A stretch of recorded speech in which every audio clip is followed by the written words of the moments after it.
se aproximando de Jesus para prová-lo, experimentá-lo.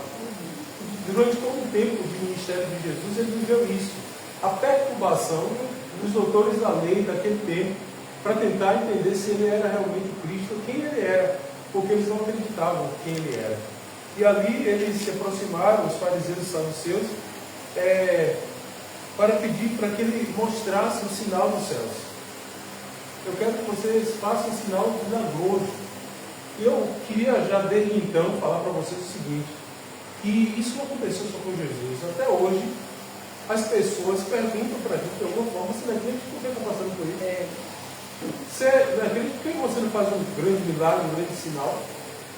Porque as pessoas eles querem um sinal, onde chega na igreja, porque tem alguém se levantando contra você, você é uma pessoa que tem muita gente invejando você. Eu vou dizer uma coisa para você, se você souber alguma coisa desse tipo sobre mim, não venha me contar não, porque tem novidade não. Eu quero lá saber que alguém está tendo inveja de mim, eu quero saber que a bênção do Senhor está sobre mim. Então, muitas vezes, coisas que diz que é Deus falando com você, te torna mais amargurado ainda. Porque eu vou dizer uma coisa para você, quem de nós aqui vai gostar de semana após semana entrar na igreja e olha, tem gente se levantando contra você, tem gente com inveja de você o tempo todo, faz tempestades. E tem pessoas que estão até hoje pedindo sinais a gente, como pediram a Jesus. Eu queria ver você fazer isso, eu queria ver isso, aquilo. Estamos sendo provados dia após dia. As pessoas nos cobram muitas vezes de dentro de nossas casas. As pessoas querem ver em nós. Mas só que assim, a primeira coisa que eu quero dizer para vocês é: Deus vai agir no seu natural. Porque Deus não é um Deus que do pirlim-pim-pim, dá um toque e algo mágico acontece. Sabe onde você vê Deus? Na gestação de uma mulher, uma criança crescendo na barriga de uma mulher, envolto de líquido, sem ser amado, não é recebendo nada por correr para o mal. Nós precisamos ver Deus no nosso natural. E aqui esses homens buscam a Jesus, e o que Jesus fala? Vocês são tão inteligentes, porque você vê que todo lugar que você vai, tem pessoas, há um ditado que diz que de médico louco, todo mundo tem um pouco, porque todo mundo sabe alguma coisa. Você vê as pessoas falando sobre política como se elas fossem doutores de política. Você vê as pessoas falando sobre medicação como se fossem doutores sobre medicação. E muitas vezes nem estudou, não tem uma base científica para falar o que está falando. Tem pessoas que falam do que acham, do que ouviu falar, não perde tempo de pegar um livro para estudar, fazer uma pesquisa, está falando por aí. E é sobre essas pessoas que Jesus está falando. Vocês tiram onda dizendo que se o céu está vermelho vai ter bom dia amanhã, se está vermelho nublado vai ter tempestade. Vocês conseguem discernir o tempo, conseguem discernir o tempo e não conseguem ver os sinais do tempo. Vocês não percebem o que está acontecendo agora, o que os céus estão falando agora. Por isso, ele mesmo, através do Espírito profético, ele diz que quem tem ouvido para ouvir, ouça o que o Espírito diz à igreja. E tem pessoas que sabem ou entendem tudo, mas não entendem o que o Espírito está dizendo à igreja. Eu digo sempre, eu vi alguém falar sobre essa questão do tempo. E se nós parássemos aqui, nós já voltaríamos para casa com uma revelação na palavra sobre entender o tempo. Sobre entender o tempo. E toda vez que eu falo sobre entender o tempo, eu me lembro de Davi, me arremete a Davi. Davi sai da cidade dele humilhado, porque o filho dele se deita com as mulheres dele, o próprio filho. Humilha ele, coloca para fora da cidade, e as pessoas tentam aplaudir o que o filho de Davi fez, Absalão. E Davi sai fugido. Sabe o que acontece, gente? Quando ele volta, exaltado para a cidade, quando Absalão morre, ele volta para a cidade, aquelas pessoas que humilharam Davi, elas estão lá. E aí, os soldados de Davi falam o quê? Bora matar, meu filho, esses caras aí, ó. Bora destruir eles. Sabe o que Davi fala? Não, nada disso. O tempo de paz não se deve matar. Davi entendeu algo precioso no tempo. Você tirou o medo de dezembro para agradecer? Não pede nada não, diz só assim, vou tirar para agradecer. Que estação é essa? Estação da gratidão. Aconteça o que acontecer, eu vou agradecer. Tem pessoas que querem estar em guerra o tempo todo, mas há um momento de paz, há um momento de guerra. E a Bíblia diz que há um tempo para todas as coisas debaixo do sol. Será que é possível que você vai ficar brigando, rusgando o tempo todo? Não. Eu lembro que quando eu era adolescente, Xuxa fez uma música e eu já naquele tempo eu refletia naquela canção, ela dizia, de hoje em diante só quero boas notícias. E cantava, isso repetia muito. Porque decidiu que de hoje em diante, você sabia que muita coisa que acontece na nossa vida somos nós que atraímos. Somos nós que atraímos, porque como você se posiciona, você atrai essas coisas. E é verdade, e não é mágica não. É o poder que nós temos de atrair a estação, ou mudar, alterar a estação que Deus está ventilando para nós. Agora é tempo de paz, vamos viver em paz. Há momentos que é momento de conflito mesmo, momento de ajuste. Então esse momento não adianta você falar, menos pastor, menos, não, esse momento é momento de conflito, é momento de resolver, é momento de resolução. E tem gente que está totalmente desligado. Tem momentos que você tem que ir lá, conversar, peitar, jogar na mesa, falar, porque aquilo é ajuste. Mas tem momento que, entrega na mão de Deus e deixa a coisa acontecer. Tem que perceber esse momento. Que momento é esse? João, ele fala o seguinte, aqui, aliás, Jesus, eu vou assemelhar essa geração a quem? Essa geração é semelhante a quem? Essa geração é uma geração semelhante a meninos que correm na praça. Essa geração é semelhante àqueles que nós choramos, lamentamos, e eles ficam inertes, sem expressão. Na hora de chorar, eles não conseguem chorar, eles estão fazendo outras coisas. Na hora de se alegrar, dançar, eles não dançam. É a geração que só para contrariar, está fora de contexto, não entende as estações.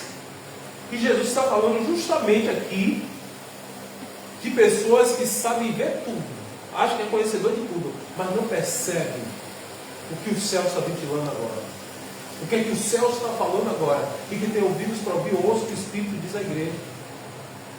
E muitas vezes, porque estou com saudade daquele tempo que eu fazia aquilo, que a igreja era... Não, passou aquele tempo. E às vezes eu quero arrastar aquele tempo para cá. Não, comigo não tem mais tempo. Agora é tempo de viver uma nova estação. E você precisa entender isso, perceber isso. Há tempo que é tempo de você abençoar. Abre o guarda-roupa e fala, meu Deus, o que eu vou dar? Eu vou dar quem? Eu vou fazer o quê?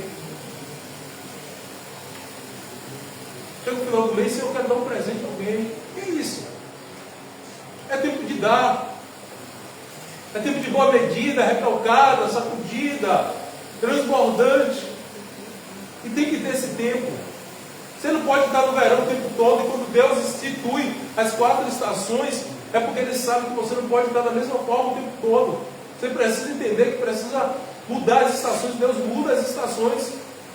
Você já percebeu que há momentos que você só quer... Todo lugar que você chega, você sente o Espírito te convidando a orar, a entrar no quarto, a chorar, tá em intercessão sozinho, está lá buscando. Mas tem outro tempo que você, se pudesse, estava com a boca aberta, escancarando tudo que é ter lugar, louvando, exaltando o Senhor, ouvindo música, porque a vida em Deus, o relacionamento em Deus é feito de estações. Mas nós precisamos ter essa percepção. Porque a pior coisa é quando você está vivendo fora da estação. Às vezes quando eu vou, saio assim, em pleno verão, pode olhar para você ver. Eu estou indo para o trabalho, estou vendo os meninos indo para o polivalente, tudo de casaco. Só que é sério, sol quente, sapato, tênis, aquelas coisas todas. Eu quero que vocês percebam, não acreditem em mim não. É a Agripina, não estou falando só do polivalente, mas eu percebo eles indo para a escola. Aí gente, quando chega o inverno, que eu vejo esse menino de sandália havaiana, porque começa lá de casa, indo para o colégio de sandália havaiana, desprotegido, sem sombrinha, sem nada. Aí eu pergunto, sabe o que me responde? Os de dentro, os de fora, John, todo mundo, para não sujar meu tênis. tênis.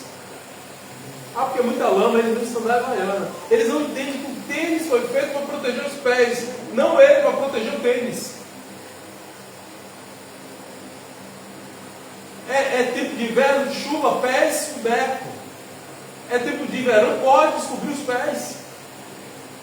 Aí agora ela está me falando que o pode não aceita mais sem tênis, né? É isso mesmo. Oi? No meu tempo era assim, não estava essa A gente tinha que botar um paradrafozinho para dentro. Claro. Então, pessoal, e você vê no inverno, o pessoal vindo para as festas, você olha e fala, não faltou pano, não.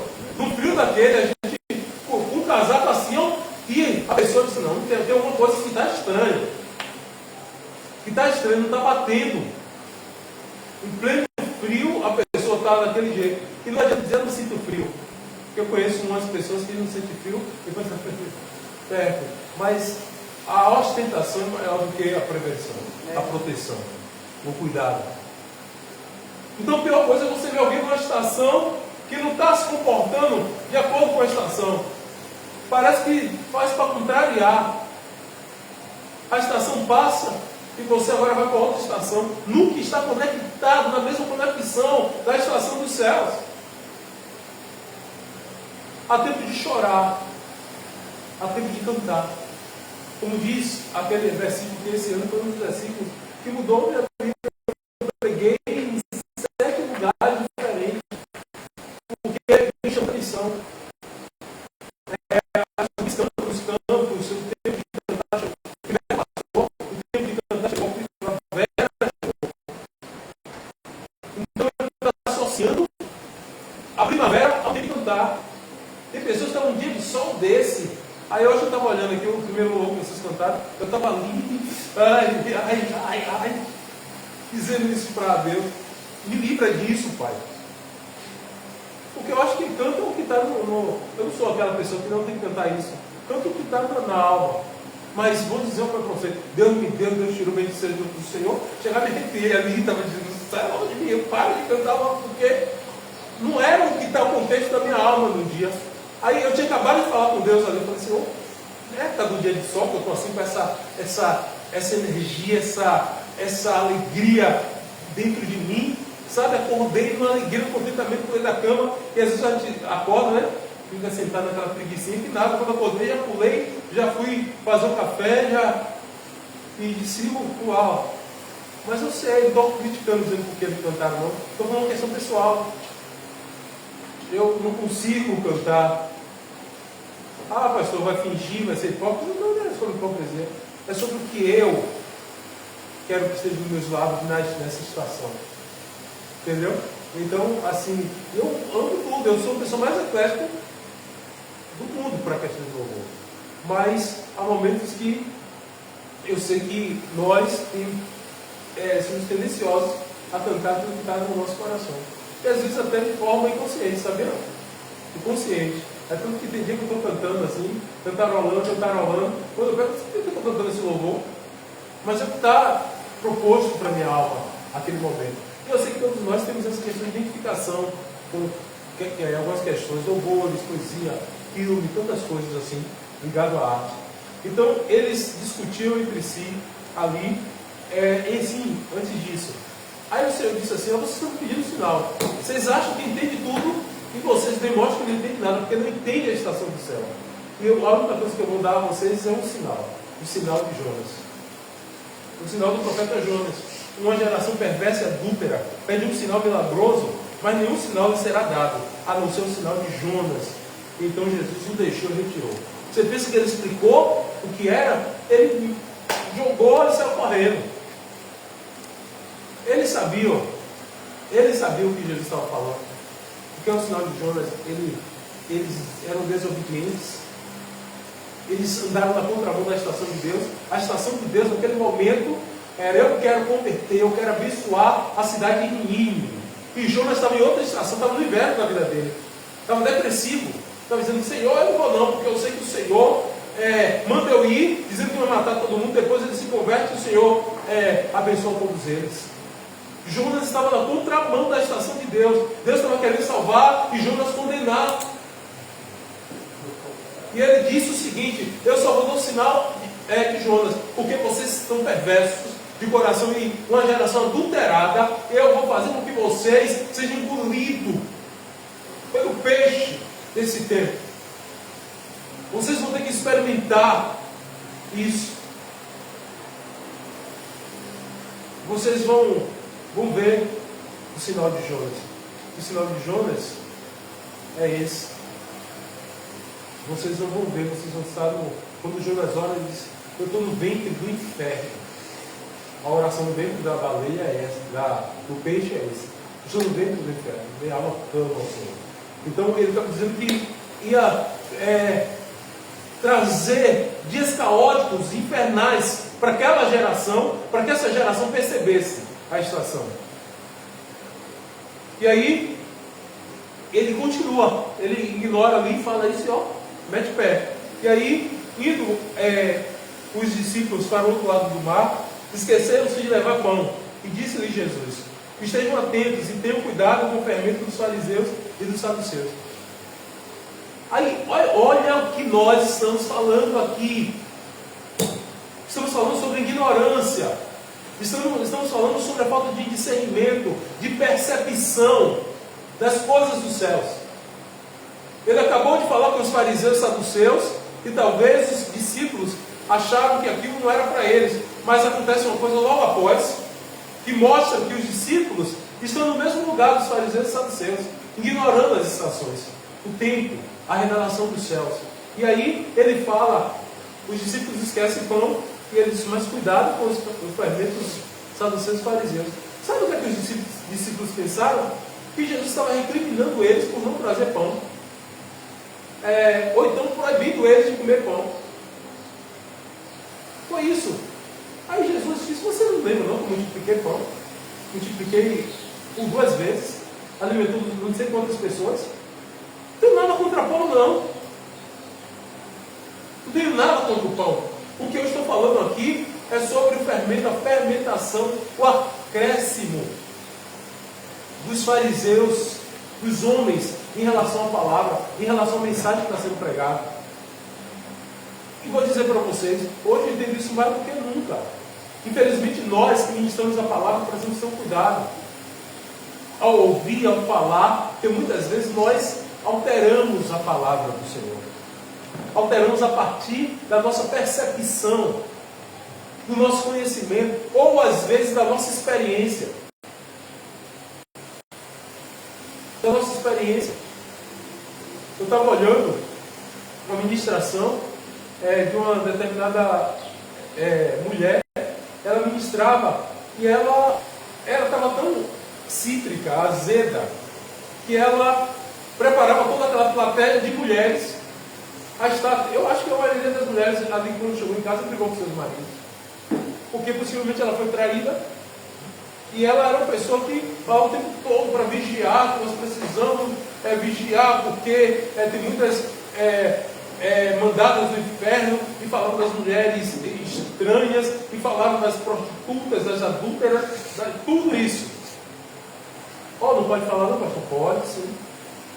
Mas muitas vezes quando você tem a marca, a ferida dentro de si, tem que ter um cuidado para você não alterar as coisas.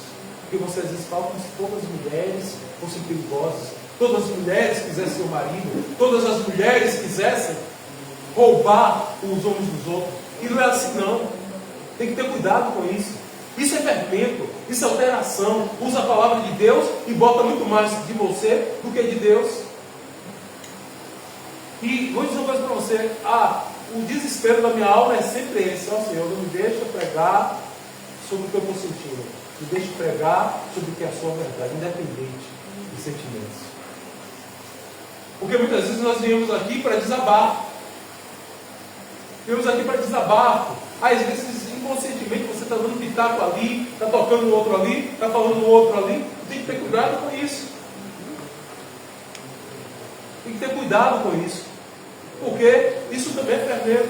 E muitas vezes os homens, eles falam a palavra de Deus genuína com um pouco deles. um acréscimo deles. Quer ver quando você está vendo alguém pregar e fala, mas eu acho, eu penso. Rapaz, eu falo, Deus não é para pensar, não é deixar não. É para você deduzir, discernir, entender, através do Espírito, o que Ele está falando através da palavra do Senhor. Não pode mudar isso. Então o Senhor Jesus, nesse momento, traz ao discípulo o cuidado com o fermento dos fariseus, com o acréscimo dos fariseus. Você vê,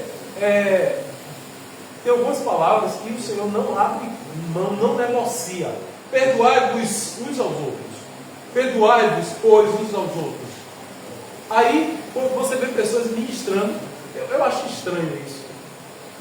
Mas as pessoas falam essa palavra e usam a palavra mais. Alguns falam, mas eu não sou Jesus. Alguns pecados terríveis, mas era para ser. Porque a ideia é que você seja Cristo em miniatura. Era para ser. Mas eu não sou Jesus. Me deu tempo para eu me preparar. Eu não estou preparado para perdoar. Jesus se preparou para perdoar. 6 meses depois que eu sair da cruz, eu vou parar para perdoar. Não, porque o Senhor Jesus, na noite que foi traído, tomou o pão e tendo dado graça, partiu e disse, esse é meu corpo que é partido por vós. Ele se entregou no dia da traição, na noite da traição. Ele não teve tempo para perdoar. Então muitas vezes os acréscimos são fermentos, fermentação, e a maioria das vezes você fala, é verdade, né? Eu vejo, eu já falei isso para vocês aqui, e falo de novo. Eu sei que é cuidado, muitas vezes é cuidado, mas muitas vezes é fermento. Muitas vezes as pessoas falam, cuidado, viu? Porque primeiro a família, depois a igreja. Olha, a Bíblia, você não encontrar um texto falando isso. A Bíblia diz que cada coisa é o seu tempo. Você nunca vai tirar da sua família para dar igreja, em tempo nenhum. E não tem esse negócio de primeiro a igreja, primeiro a família, nada disso. Cada um tem a sua importância. Quando fala do reino dos céus, buscai em primeiro lugar. Buscar em primeiro lugar o reino dos céus e a sua justiça. E as demais, ou essas coisas serão acrescentadas. Mas não está dizendo que enquanto você está buscando o reino dos céus, busque valorizar a sua casa, a sua família, os amigos. Eu falei até no momento de mesa com o diaconato, sobre nós que abrimos culto, falar aqui, agora vamos para a melhor parte, a parte mais importante do culto. Gente, é a mesma coisa. A pregação não é a melhor parte do culto, não. Cada parte do culto tem a sua importância. Tem pessoas que vão chegar aqui e vai ser edificada só na abertura do culto e não vai ouvir mais nada. Tem pessoas que vai ser edificadas no louvor e mais nada. Tem pessoas que vão ser abençoadas no momento de dança e mais nada. E tem pessoas que na palavra. Então não existe no culto algo mais importante, não. Tudo tem o seu valor. É a mesma coisa nesse quesito. Sua família, qual o valor dela? O valor dela é o mesmo valor que você dá para a igreja. Só que a igreja tem o tempo dela e você pode roubar o tempo da sua família para dar à igreja. E o tempo da igreja para dar à sua família. Isso é equilíbrio. Então para com essa coisa de botar fermento. Tem muita gente que voltou para a família e esqueceu da igreja. Voltou para a igreja e esqueceu a família. É equilíbrio. Equilíbrio. É isso. Quando você vê que você está entendendo mais uma igreja, esquecendo amigos, família. Não. Se tem uma coisa, alguém que é equilibrado, é Deus. Ordem e decência no Espírito. Então não venha colocar escada para as coisas, não. Aí às vezes vem, porque tem que ter cuidado. Aí eu digo, vamos fazer conta aqui, minha querida, meu querido, vamos fazer conta. Eu vim para eu vim segunda, terça, quarta em casa. Venho aqui quinta-feira. Sexta fazer o sopão, volto no domingo. Aí se brincar, são 3 dias da semana que eu dedico para a igreja. E olha lá, que eu nem considero a sopa dedicação para a igreja. A sopa é o ministério pessoal meu, que às vezes sou tão abençoado aqui, sou tão abençoado. Enquanto eu estou aqui falando sobre o que eu faço, eu sinto que alguma coisa se perdeu. Acontecem coisas fora do contexto. Então assim, mas você não conta o tempo que você está trabalhando, que é para a sua família. Porque o tempo da família não é só o tempo que você está ali com ela sentado na mesa ou no momento de lazer. Não, o tempo que você está trabalhando, o tempo que você tem em casa fazendo alguma coisa. E você precisa entender isso. E tenha um cuidado para tratar a sua família, ensinando ela a ser grata. Porque muitas vezes você vê ingratidão, as pessoas estão cobrando coisas que você já está dando. Porque as pessoas acham que sair ali para dar uma volta, que é investimento na família. E às vezes não valoriza o teu serviço, o teu suor. Cuidado, porque você está tratando com pessoas ingratas. Essa cobrança, não aceita essa cobrança não. Principalmente para pessoas que passam a semana toda trabalhando. Hoje em dia, basicamente os dois na casa estão trabalhando. Aí tem uma crise, porque você não sai mais junto. Para fazer o quê? Para jogar para cima, pedir demissão e ficar junto. Não, gente, é preciso equilíbrio. Equilíbrio. Isso é mental. Isso é saúde mental. Porque muitas vezes nós olhamos cobranças que não tem razão de ser. Agora, quando tem esse desnortear, aí você precisa concentrar o outro, sacudir só, tem que ter cuidado com isso. Por quê? Porque tem coisas que... E outra coisa que eu vou dizer uma coisa para você. Tem pessoas que focam igreja, família e esquecem vida social. Você tem amigos, tem família externa, de pai, de mãe, de avó. Tira um dia no mês para visitar, não precisa todo dia não. Para visitar alguém, para ligar para alguém, porque infelizmente nós estamos bagunçando nossa saúde mental porque nós não temos mais interação. E precisamos disso. Por que eu estou falando isso? Porque nós fermentamos a ideia, a mensagem. Queremos colocar a culpa no lugar errado, na pessoa errada. Quando muitas vezes não existe culpado. Precisa-se de pessoas com inteligência emocional para organizar suas vidas. E ele começa a dizer, cuidado com o ensino dos fariseus e dos saduceus. E aí, Jesus chegou à região de Cesareia de Filipe, perguntou aos seus discípulos, quem os outros dizem que o Filho do Homem é? Eu quero que você fique concentrado nisso. O nome disso é hermenêutica, a partir do entendimento do texto, do contexto. Se você não entendeu o que Jesus está dizendo aqui, Jesus só está dizendo uma coisa. Ele começa dizendo que os fariseus aproximou pedindo um sinal. Ele está dizendo, vocês não entendem sobre sinal. Vocês são ignorantes sobre o que vocês precisavam saber. Aí depois olha para os discípulos, e os discípulos esqueceram o pão. Ele dá uma mensagem, os discípulos entendem errado a mensagem. Pensa que ele está falando do alimento que perece. Mas ele está falando do acréscimo dos fariseus na mensagem. E agora em Cesareia de Filipe, eles perguntam aos discípulos, o que é que dizem que eu sou? Você vai perceber que mais uma vez, pela terceira vez, os discípulos que estavam andando com Jesus também estavam equivocados. Porque olha a resposta deles. Eles responderam, alguns dizem que é João Batista, outros dizem que é Elias, e outros Jeremias ou os profetas. Alguns são, entre eles, a dúvida que eles tinham. Já estavam andando com Cristo e muitos tinham dúvidas de quem Cristo era. Como ainda hoje, contextualizando, muitos de nós temos dúvidas de quem Cristo é. Temos dúvidas de quem Cristo é. Muitas vezes nós não acreditamos que Ele é poderoso para fazer infinitamente mais do que tudo que pedimos. Eu também estou incomodado. Tudo que pedimos ou pensamos. Tudo que pedimos ou pensamos. Ele é poderoso para fazer infinitamente mais. Mas nós dizemos isso com a boca. E quando o bicho pega para a gente, nós nos comportamos como se Deus não fosse o suficiente. Como se Jesus não fosse o suficiente para nós. Entendeu? Então, nós precisamos concentrar nisso. E ele diz, e vocês? Perguntou ele, quem vocês dizem que eu sou? Simão Pedro, você percebe que um deles respondeu. Não foi haja por geral. Não foi geral que respondeu. Geral tinha dúvida.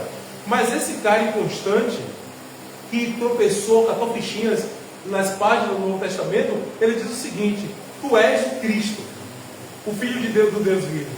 E aí Jesus respondeu, feliz é você, Simão, filho de Jonas, porque isto não lhe foi revelado por carne ou sangue, mas por meu Pai que está nos céus. E eu lhe digo, você é Pedro, e sobre essa pedra edificarei a minha igreja, e as portas do inferno não prevalecerão contra ela. Eu lhe darei a chave do reino dos céus. O que você ligar na terra será ligado nos céus. O que você desligar na terra terá sido desligado nos céus. Então advertiu os seus discípulos. que ele não contasse a ninguém que ele era o Cristo. E que grande revelação ele traz aqui. Isso aí está relacionado ao que a gente pregou semana passada sobre o cara da memória. O quando se crente não fosse suficiente. Do mesmo ponto de vista? Sim, dentro da ideia do mesmo contexto. Muitos de nós vivemos como se ele não fosse suficiente. Pedro, você começa a olhar Pedro, e vou dizer uma coisa para vocês. Eu estou correndo muito risco também, porque está gravando ali, mas essa é a realidade. Por que Jesus traz um personagem, permite existir um personagem como Pedro? Porque eu vou dizer uma coisa para vocês, se eu fosse Jesus, eu não contaria a história de Pedro. Porque a história de Pedro queima o ministério de Jesus. Como? Um cara inconstante, um pescador, um cara que não se firma, um cara que toda vez que aparece está fazendo uma cagada, desculpa o pejorativo, vai lá, pede para andar nas águas do mar no momento de tempestade e começa a afundar porque ele crê numa hora, numa outra hora não acredita mais. Um cara sanguíneo, precipitado. No monte da transfiguração, ele vê Jesus lá com o rosto iluminado, conversando com 2 ou 3 personagens celestes, e ele fala: ó, Senhor, vamos fazer uma cabana aqui. Ele não teve coragem de perguntar quem são aqueles. Ele deduziu quem era. Ele disse: vamos fazer uma cabana para Moisés, para Elias, aqui em cima. Ali era uma forma de perguntar. Então ele tinha essa coisa de precipitação. Aí na hora da crucificação você vê Pedro lá, negando Jesus. Se você procurar Pedro na Escritura, Pedro está escorregando o tempo todo. Uma pessoa frágil, muitas vezes com um aspecto desequilibrado. Aí eu digo, graças a Deus, Deus deixou a história de Pedro nas Escrituras. Por quê? Porque Pedro é você, Pedro sou eu. Por isso mesmo que Jesus confiava, porque via além. Além. Aquele Pedro presente. Via o futuro, né? E sabia que o potencial que tinha dentro dele. E aí ele sabia que cada um de nós teríamos um pouco de Pedro. Só que, digo uma coisa para vocês. É muito fácil falar que ele afundou no mar na dúvida, mas é difícil falar com o único que foi no mar andar. Pedro caiu porque ele ousou andar com Deus. Sabe por que Pedro viu no mundo da transfiguração a imagem dos antigos profetas? Porque Pedro se ousou a ver, a buscar, a querer. Ele tinha sede. Ele errou porque ele se precipitava, ele ia lá. Quando Jesus pergunta nesse texto o que dizem que sou, todo mundo ficou calado, dizendo: não sei o que ele está querendo dizer, será que vem bomba para a gente? Pedro não, Pedro foi lá e disse: o Senhor é o Cristo. O Senhor é o Cristo. Ele disse: eu digo para você que você é Pedro. Você reconhece quem eu sou. Você recebe a revelação do céu de quem eu sou. E eu revelo para você que você é pedra. Eu darei a você a chave do reino. Eu darei a você poder de ministrar e pessoas serem acrescentadas no reino. Porque o primeiro pregador do Evangelho pós-morte de Cristo é Pedro. E quando Pedro prega, a primeira conversão foi de 3.000 pessoas. E o Senhor cumpriu o que está falando nesse texto. Eu vou dar a você a chave do reino. Tudo que você ligar na terra será ligado nos céus. Na porta do templo chamado Formosa, ele olha e diz: eu não tenho ouro, não tenho prata, mas eu tenho algo, e isso eu te dou. Levanta-te e anda. Aquele cabra que escorregava, ele estava escorregando, mas estava aprendendo. Ele estava caindo, mas estava aprendendo. E nós temos mania de ficarmos condenando quem está escorregando, batendo cabeça, mas muitas vezes eles estão fazendo isso, mas vai chegar um dia que ele vai pegar, ele vai assumir uma posição. E quando Pedro assumiu a posição, ele foi às últimas consequências, a ponto de morrer de cabeça para baixo, por causa do Evangelho do seu Senhor. Por causa do Evangelho do seu Senhor, aquele que negou. Mas você olha e vê, Jesus volta, e muitas vezes fala: por causa de Pedro. Não, porque Pedro foi o único que se desviou. Os outros demandaram, mas se desviar, no sentido de dizer: eu não conheço ele, negar Jesus. Eu vou dizer mais, nesse texto aqui, se pregar nesse texto, você vai poder pregar tantas coisas. Primeiro, sobre identidade. Você só descobre sua identidade quando você entende a do Cristo. Quando você sabe quem o Cristo é. Aí o próprio Cristo revela quem você é. Olha, o mundo pode dizer que você é isso, aquilo, mas eu digo que você é isso. E tem um filme chamado... Um filme de uma menina, aquela corredora, que ela tem asma. Mais ou menos. Rapaz, eu vi uma cena dessa menina, ia postar no status, nem consegui postar. Porque aquela menina tem um pai que abandonou, a menina tem deficiência em tudo. Aí chega uma hora que ela recebe uma palavra de Efésios. Perfeito. Ela recebe e ela diz, agora nunca mais eu me prostro, me deixo vencer, porque eu sei que eu sou amada pelo Senhor.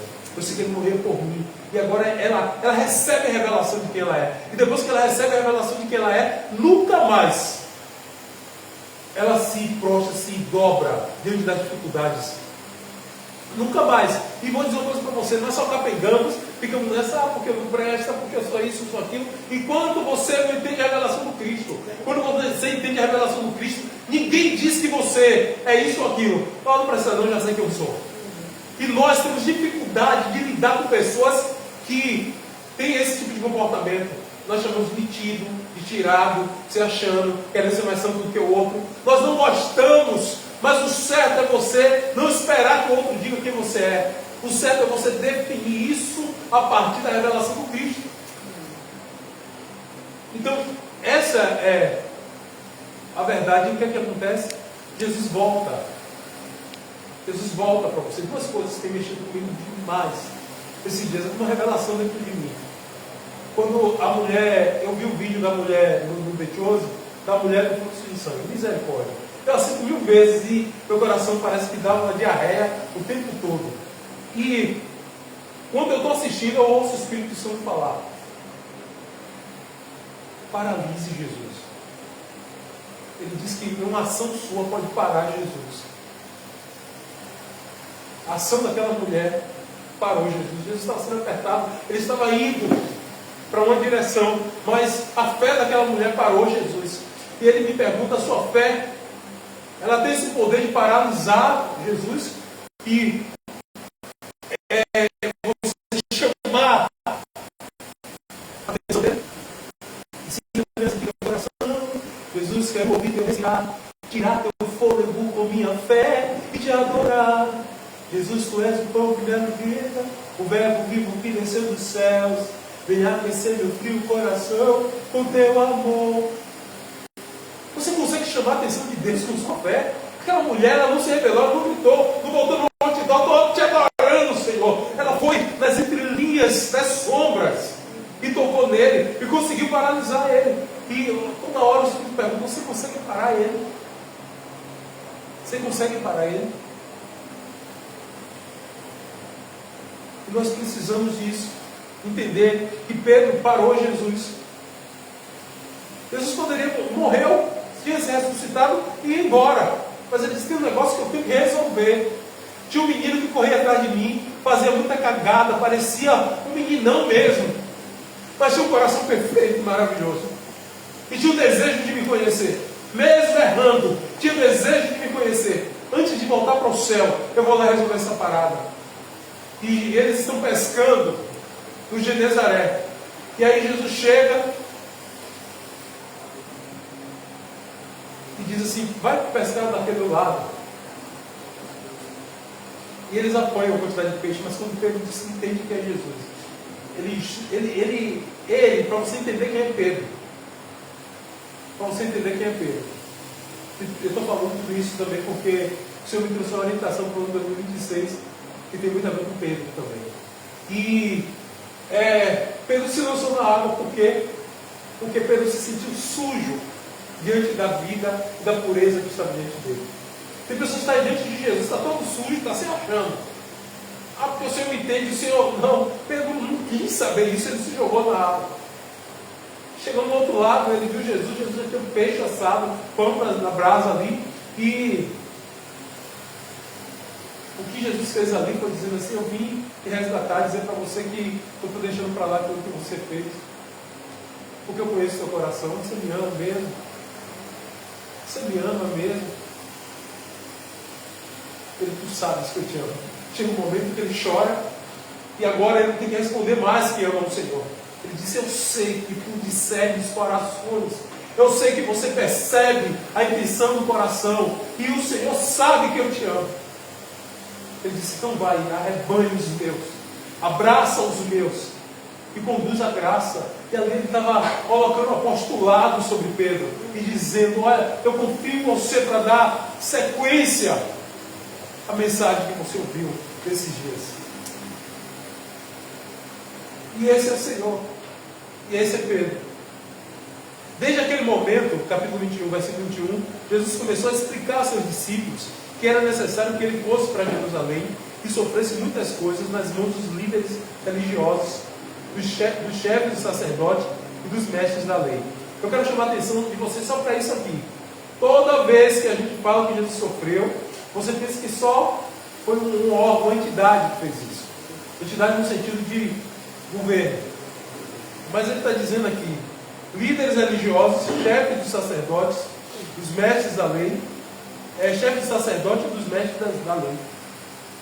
Quando Jesus é preso, você vai ver que ele passa por 3 instâncias. Exemplo, era como se fosse a igreja. Primeiro quem julga Jesus é a igreja, depois o governo. Os líderes do povo, depois o governo.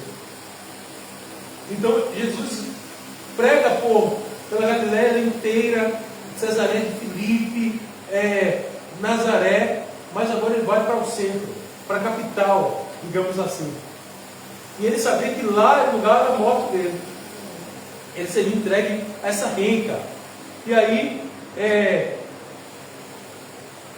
então Pedro, chamando-o à parte, começou a repreendê-lo, dizendo, nunca, Senhor, isso nunca acontecerá. Eu quero só lhe chamar a atenção e foi o Pedro que nós acabamos de falar. Foi o Pedro que nós acabamos de falar. Aí esse Pedro, ele agora caga de novo. Escorrega de novo. Ele acabou de falar, tem uma grande revelação, e agora ele fala, não, tenho pena de ti mesmo. Olha o que acontece. Jesus virou-se e disse a Pedro, para trás de mim, Satanás, você é uma pedra de tropeço para mim, e não pensa nas coisas de Deus, mas nas dos homens. Eu sei que vocês sabem que isso aqui é muito duro de se ouvir. É muito duro de se ouvir. Então Jesus disse aos seus discípulos, se alguém quiser acompanhar-me, negue-se a si mesmo, tome a sua cruz e siga-me. Pois quem quiser salvar a sua vida, perdê-la-á. Mas quem perder a sua vida por minha causa, a encontrará. Pois, o que adianta o homem ganhar o mundo inteiro e perder a sua alma? O que o homem poderá dar em troca da sua alma?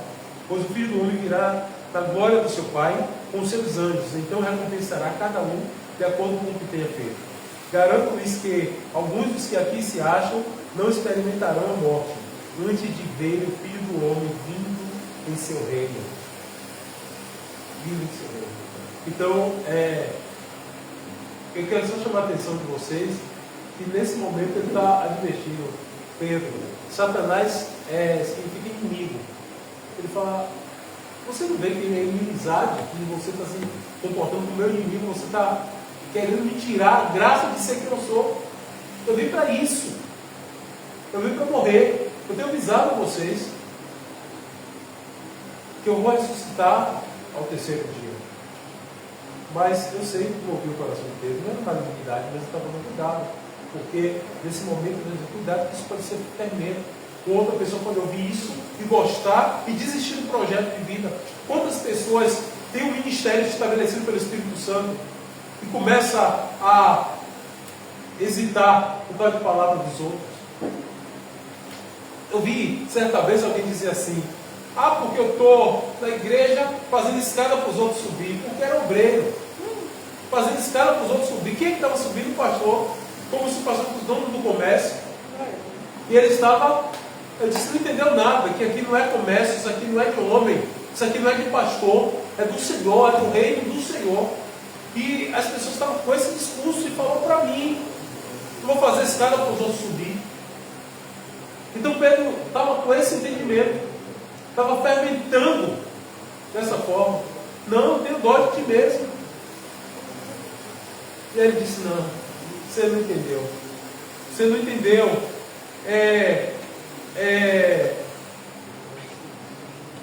Se alguém quiser me acompanhar, Se alguém quer vir após mim, negue-se a si mesmo. Negue-se a sua vontade. Tome sua cruz e siga. E ele deixa bem claro que quem quiser achar sua vida, perder-la. E quem perder por amor de outras coisas, achar-la. Rapaz, que você pergunta, é a vida eterna? É a vida eterna. Mas, quando se pergunta ao Senhor, porque isso aqui cabe referenciar para esse contexto, quando perguntaram ao Senhor, o que é que vamos ganhar de servir? Ele disse, um tanto nessa vida e um tanto mais na vida eterna. Tem uma porção de Deus para essa vida. Tem o seguir, tem uma porção de Deus para essa vida. Quando o Senhor volta para Pedro para resolver uma pendência, porque ele sabia que se ele fosse embora para o céu e não resolvesse aquela pendência, Pedro não ia conseguir resolver. O remorso mataria Pedro. Mas ele veio resolver. Muitas vezes o culpado é você, mas ele vem consertar coisas contigo. Muitas vezes nós estamos quebrados, mas ele nos convida a um jardim. Senhor, eu não mereço. Vem, filho. Senhor, eu não mereço. Vem, eu morri por isso. Eu morri já porque você não merecia. Mas eu vim para que você tivesse vida e tivesse em abundância. Eu vim para que você tivesse vida e tivesse em abundância. Então, essa é a proposta de Deus.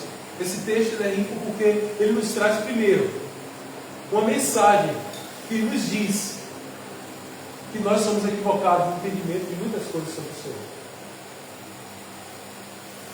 A segunda coisa que ele nos traz é sobre processo. Nosso processo de conhecimento do Senhor. E Pedro estava nesse tempo de processo. E dentro dessa ideia de processo também, esse relacionamento. O Senhor não deixa aqueles que lhe são fiéis atrás. Mesmo que Pedro fez uma besteira grandona, Deus cantou para ele, Deus sinalizou para Pedro. E vou dizer uma coisa para você, nada me tira da cabeça que essa história de galo cantar era alguma coisa que tinha entre Jesus e Pedro, um sinal do relacionamento deles.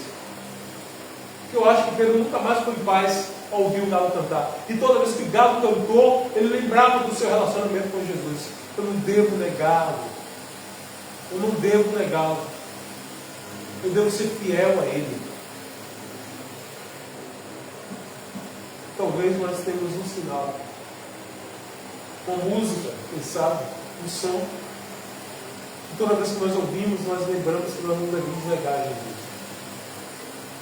E quando você pisar na bola, saiba disso, ele sempre vai voltar para dizer: vem, bora fazer as pazes, bora melhorar o nosso relacionamento. E talvez seja isso que muitos de nós não entendemos. Isso é o sinal desse amor gigantesco do Senhor. Me constrange, num nível de profundidade incrível. Eu não conheço nada semelhante a Jesus. Nada. Todas as vezes que eu conheço mais eu fico fascinado. Eu falei com vocês, já falei com muita gente, mas o Senhor que ele tem gritado isso na minha alma. Faça o que você tem que fazer. Deixa o resto comigo. Não tem justificativa, porque não. Como filho, seja filho, honre sua mãe. Abençoe a vida dela. Independente de qualquer coisa. Honre e abençoe a vida dela. Como pastor, faça o papel do pastor, cumpra o teu papel de obreiro. Como funcionário de Nova Vida, seja o pedagogo que eles precisam. E ponto. O resto, seja comigo, eu te honro. Não roube de ninguém o direito que eles têm, o que te concerne, o que é para você fazer, faça. E ponto. Seja o pai que teus filhos precisam. E se eles forem gratos, deixa para lá e eu resolvo essas pendências. Eu vou te honrar como pai. Eu vou te honrar como pastor. Ainda que ninguém ouve e saiba, eu vou te honrar. Só seja o que você tem que ser. Continue fazendo. Porque você pensa que não tem um fermento de fariseu na minha aula, na aula de tantos pastores? Você faz, não vejo as pessoas dando valor. Nada. Você não está aqui para ninguém dar valor, não. Você está aqui para fazer o que Deus mandou você fazer como mãe, como pai, como pessoa. Pague seus impostos, pague as coisas em dias. Não furte de ninguém nada. e ponto, e deixa com Deus o restante. Ele vai te honrar. Eu tenho gritado isso como princípio singular no meu coração. Toda vez que algo acontece, não faça o que você precisa fazer e deixe que eu te honre. Comigo, eu te honro. E é isso, gente. Então esse texto, a riqueza dele nos convida a repensar nosso senso de propósito, porque aqui também nesse texto está mostrando Jesus indo no caminho reto. E nada tira ele da retidão e para onde ele está indo. Nada tira. Aqui está mostrando Jesus nos guiando, para nós entendermos a proposta do reino, para nós não cogitarmos entre dois espíritos. Amém? Glória a Deus. Então aqui está. Oi? Aquela passagem que diz, que fala, Jesus quando ele entra no templo, que encontra lá um discípulo comercializando, né? Sim. E ele se chateia e diz que em 3 dias que ele derrubava e reconstruía de novo. Ele estava se referindo à morte da vida dele aí? Sim, o corpo dele. E ele vai dizer, eu não sei se vocês sabem que Zorobabel foi o último que construiu o templo. E no livro de Ageu, nesse momento, no contexto, acredito sim, Zorobabel, esse nome, e faz memória. Ele fala assim que a glória da segunda casa será maior do que da primeira. Ele já está passando história de que, quando Jesus fala para a samaritana que a hora vem já chegou que os adoradores adorarão o Pai de Espírito de verdade, ele já está gritando nesse contexto, que o templo maior, se eu passo a ser templo do Espírito, o templo maior é o corpo dele, porque o verbo se faz carne e vive entre nós. Então, se o meu corpo é templo do Espírito, imagine esse corpo desse Cristo. Então esse corpo agora é o maior templo que existe. E ele disse que vai destruir e reconstruir em 3 dias. Ele está falando sua morte e sua ressurreição. Ele está falando disso. Amém? Vamos ficar de pé em nome de Jesus. Mais alguma pergunta?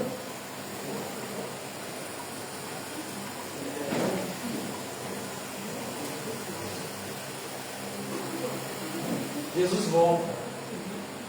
Jesus volta. A gente pode até falar sobre obrigado, muito obrigado, muito obrigado.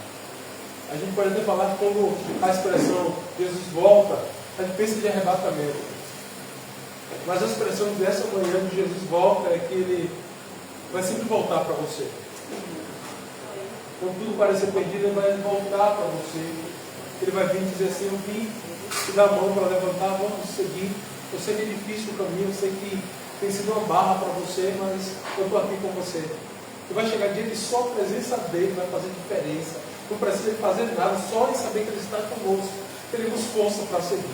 Teremos força para ir adiante, só em saber que ele está conosco. Só em saber. E ele vai voltar, ele vai dizer, vem pescar comigo, vem, sabe? Vem estar comigo, então ele vai voltar-se para você. Nos momentos que as coisas estiverem saindo do controle, ele vai dizer, está saindo, eu estou permitindo, mas eu estou bagunçando para organizar tudo, fica tranquilo. Ele vai fazer você andar sobre as águas. Ele vai te convidar a andar sobre as águas. E relacionamento com o Senhor é tudo. Eu sempre digo, talvez um dia você entenda, o que nos salva nos piores dias da nossa vida é ter um relacionamento com Deus. Porque a pior coisa é quem não tem um relacionamento com Deus. Eu não consigo nem entender como é que a pessoa vive sem ter um relacionamento com Deus. A insegurança, tanta coisa, como é que vive? Qualquer notícia abala você. Meu Deus, quando você chegar aqui, se eu morrer, e se eu pegar um câncer, não, mas quando você tem relacionamento com Deus, seja lá o que acontecer, você sabe que Ele está no controle. Isso te dá segurança para seguir. Amém? Amém. Glória a Deus. Feche seus olhos agora. Bendito seja o Cordeiro que na cruz por nós padeceu. Bendito seja o seu sangue que por nós ali ele verteu. Eis esse sangue lavado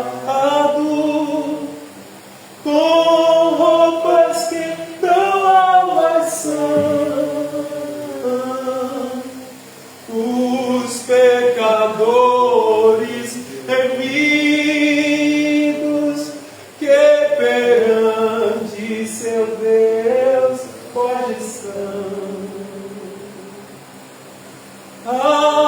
Algo mais que a neve, algo mais que a neve, se neste sangue lavado, mais alvo que a neve ser. Quão espinhosa coroa que Jesus por nós suportou. Oh, quão profundas as chagas que nos prova o quanto Ele amou. Eis nessas chagas pureza para o maior pecador, pois que mais alvo que a neve, o teu sangue nos torna Senhor. Algo mais que a neve, algo mais que a neve, se neste sangue lavado, mais alvo que a neve ser. Se nós a ti confessarmos e seguimos a tua